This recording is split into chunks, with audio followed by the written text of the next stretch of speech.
આ second string ઓપરેશનના વિડીયોમાં આપણે સ્ટાર ઓપરેટર, ઇન અને નોટ ઇન ઓપરેટર અને લેન્થ ફંક્શન સ્ટ્રિંગ સાથે કઈ રીતે કામ કરે છે એ વિશે જોઈશું.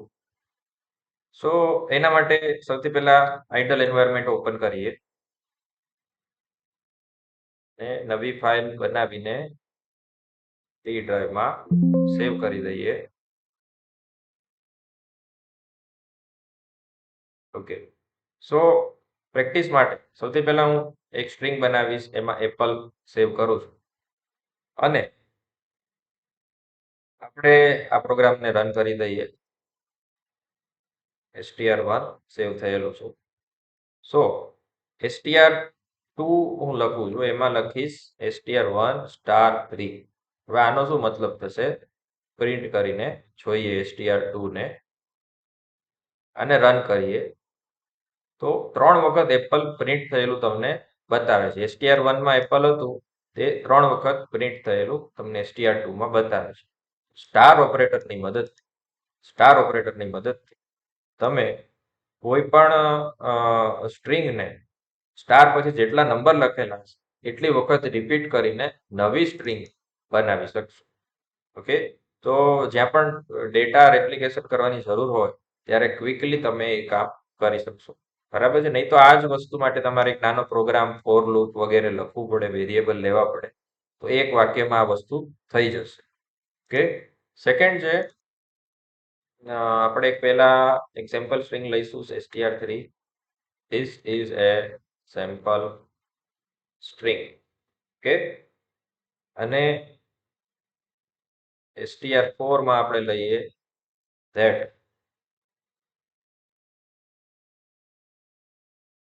અહીંયા લખીએ result str4 in str3.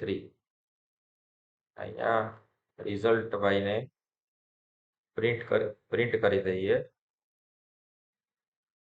તો અહીંયા આપણને શું બતાવે છે? ફોલ્સ બતાવે છે આઉટપુટમાં. હવે આઉટપુટ શેનું છે તો કે રિઝલ્ટ વેરિયેબલનું છે. રિઝલ્ટ વેરિયેબલમાં શું છે તો કે str4 in str3. આવો એક ક્વેશ્ચન આપણે પૂછ્યો છે કે str4 જે છે એમાં ધેટ લખેલું છે એ str3 માં છે એવો ક્વેશ્ચન આપણે પૂછીએ છીએ અને એનો આન્સર આપણને ટ્રુ અથવા ફોલ્સ મળશે, જે આપણને અહીંયા રિઝલ્ટમાં સેવ થઈને અહીંયા પ્રિન્ટ ફંક્શનમાં પ્રિન્ટ થયેલું આઉટપુટમાં બતાવે છે.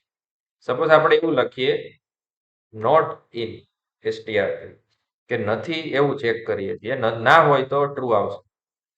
તો અહીંયા આપણને આઉટપુટમાં ટ્રુ બતાવે છે. ઓકે, તો આ રીતે નોટ ઇન અને ઇન એવા મેમ્બરશિપ ઓપરેટર તમે યુઝ કરી શકો છો સ્ટ્રિંગમાં, અને સ્ટ્રિંગની અંદર કોઈ કન્ટેન્ટ છે કે નહીં એના વિશેનું ચેકિંગ કરીને એ આપશે. હવે ઇન આપણે ફરીથી રાખી દઈએ તો ફોલ્સ આવશે રિઝલ્ટ. ઓકે, જે આપણને દેખાય છે. તો અહીંયા ધેટની બદલે હું લખું ધીસ.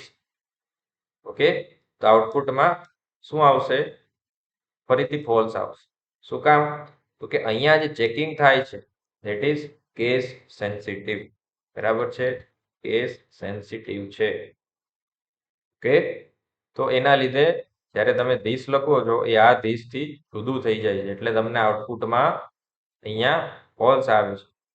ઓકે, હવે કેસ પણ મેચ કરો, ટી કેપિટલ કરો અને રન કરો તો અહીંયા આઉટપુટ ટ્રુ આવશે.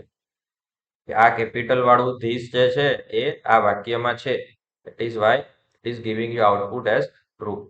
ઓકે, તો આ મેમ્બરશિપ ઓપરેટર થયો. ઓકે, હવે લાસ્ટ જે છે that was length. L is equal to length of str4. બરાબર છે? તો આ રીતે હું લખું છું અને L ને હું પ્રિન્ટ કરાવું છું અને આઉટપુટમાં શું મળે છે જોઈએ આપણે. It gives us 4 as the output. હવે જોઈએ str4 ને આપણે len ફંક્શનમાં મૂકીએ છીએ તો str4 ની લેન્થ આપણને 4 પ્રિન્ટ કરીને આપે છે.